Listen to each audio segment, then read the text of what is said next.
तो नमस्कार प्रणाम स्वागत बाटे आप सबके राइटर बागी भाई के चैनल पर। आज उपस्थित बानी भैया वह सबके बीच में लेके ठेठ देहाती भोजपुरी लोकगीत नया साल स्पेशल। बहुत बढ़िया गीत नया साल पर लिखले बानी और दिल से बताओ तनी कि एक नया म्यूजिक बनवा के आप बढ़िया ढंग से गायकी कर देतनी तो पक्का गर्दा करी गाना भैया। बहुत अच्छा कंपोज के लिए बनी है गीत का मैटर भी एकदम ज़बरदस्त बा। तो चलिए देर न करते हुए मैटर के शुरुआत कर लिया कि कैसे गावे के बा का एक धुन कंपोज के लिए बनी। लेकिन स्टार्ट कर से पहले भैया एगो बात बतावल चाहब कि रुआ अगर नया सिंगर बानी आ सिंगिंग में इंटरेस्ट बा, अच्छा मैटर के तलाश में भटकतानी, अच्छा गीत नहीं मिलत, अच्छा मीटर नहीं मिलत, अच्छा तुकबंदी नहीं मिलत, अगर हमरा चैनल पर आ गई बनी भैया तो निश्चिंत रही, निराश भइला की जरूरत नहीं है।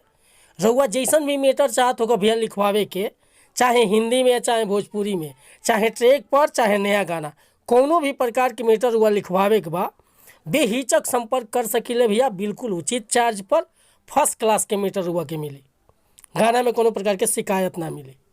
चार्ज लेनी भैया लेकिन मेहनत करके काम बढ़िया देनी।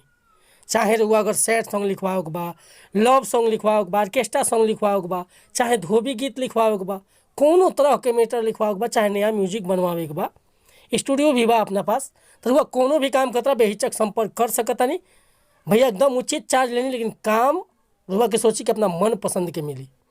आज के मुखड़ा बाटे भैया देखी कैसे एगो लड़का एगो लड़की से कहता है नया साल के उपलक्ष्य पर कि सुनता रू करे जा, अरे इतना दिन छनइबे कैलू, एगो बात हमार सुन ल ध्यान से, देखी गाना के माध्यम से क्या कहता कि चुमा ले हब गाल में करे जा नया साल में, कोरस लगी, करे जा नया साल में, करे जा नया साल में, फिर से चुमा ले हब गाल में करे जा नया साल में, करे जा नया साल में, करे जा नया साल में, आ पिकनिक मनावे चलब आय हाय हाय हाय, हाँ पिकनिक मनावे चलब लेके नैनीताल में, पिकनिक मनावे चलब लेके नैनीताल में, पिकनिक मनावे चलब।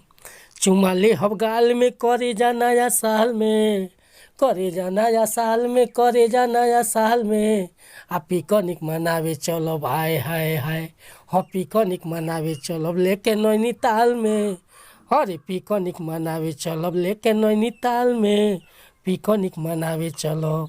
तब भैया अगर हमसे गावे में कोनो त्रुटि भइल हुई तो क्षमा चाहतानी।